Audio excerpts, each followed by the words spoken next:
रात के 10 बजे थे। हल्की बारिश हो रही थी।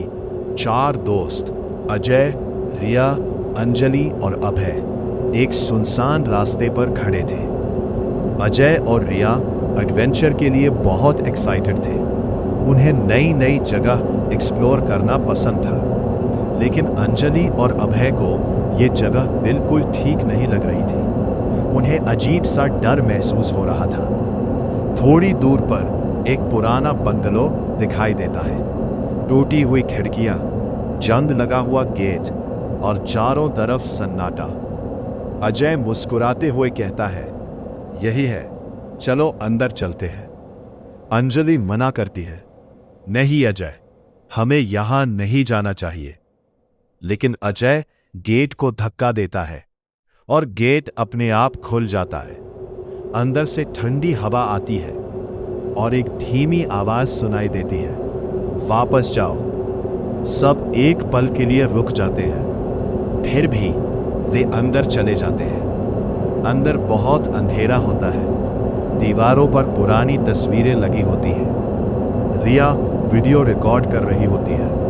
तभी अंजलि एक फोटो देखती है जिसमें 4 लोग खड़े होते हैं और वो बिल्कुल उन्हीं जैसे दिख रहे होते हैं। सब हैरान हो जाते हैं। आगे बढ़ते हुए अजय एक मिरर के सामने खड़ा होता है। खुद को देखता है, लेकिन उसका रिफ्लेक्शन धीरे धीरे अलग तरीके से मुस्कुराने लगता है। अजय डर जाता है। अचानक लाइट्स ब्लिंक होती है। पूरा कमरा अंधेरा हो जाता है और जब रोशनी वापस आती है, रिया गायब होती है।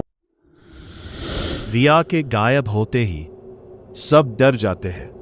अजय जोर से चिल्लाता है, रिया, लेकिन कोई जवाब नहीं आता।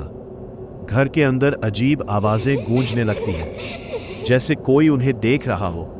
अंजलि रोने लगती है, हमें यहां से निकलना होगा। अभय चुप रहता है, लेकिन उसकी आंखों में डर साफ दिख रहा होता है। तभी उन्हें एक पुरानी डायरी मिलती है। अंजलि उसे खोलती है। उसमें लिखा होता है, ये घर 4 लोगों को अपने अंदर फंसा लेता है और धीरे धीरे उनकी जगह ले लेता है।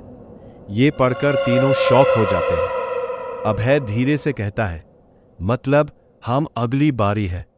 अचानक पीछे से एक शैडो दिखाई देती है। अभय मुड़ता है और अगले ही पल वह भी अंधेरे में गायब हो जाता है।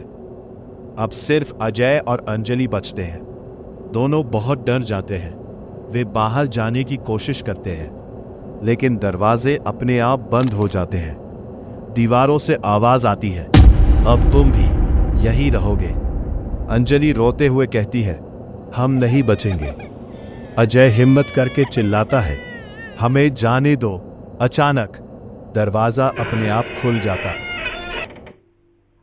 अजय और अंजलि जल्दी से बाहर भागते हैं।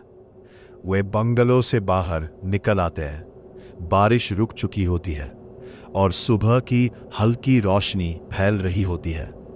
अजय राहत की सांस लेता है, हम बच गए। अंजलि कुछ नहीं बोलती, वो बस चुपचाप खड़ी रहती है। तभी पीछे से एक आवाज आती है, अजय। अजय मुड़कर देखता है। रिया और अभय खड़े होते हैं, जैसे उनके साथ कुछ हुआ ही नहीं। अजय हैरान हो जाता है, तुम लोग ठीक हो? रिया मुस्कुराकर कहती है, हाँ, हम भी बाहर आ गए। अब चारों फिर से साथ खड़े होते हैं। सब कुछ नॉर्मल लगने लगता है। अजय हंसता है, लगता है सब ठीक हो गया। लेकिन तभी अंजलि धीरे से मुस्कुराती है और उसकी आंखें एक पल के लिए पूरी काली हो जाती है। अजय उसे देखकर डर जाता है, लेकिन अगले ही पल सब नॉर्मल हो जाता है। फिर कैमरा धीरे धीरे बंगलो की तरफ जाता है। अंदर दीवार पर एक नई फोटो लगी होती है, जिसमें वही 4 दोस्त खड़े होते हैं, लेकिन उनकी मुस्कान अब इंसानी नहीं होती और आखिरी आवाज सुनाई देती है, कोई भी सच में वापस नहीं आता।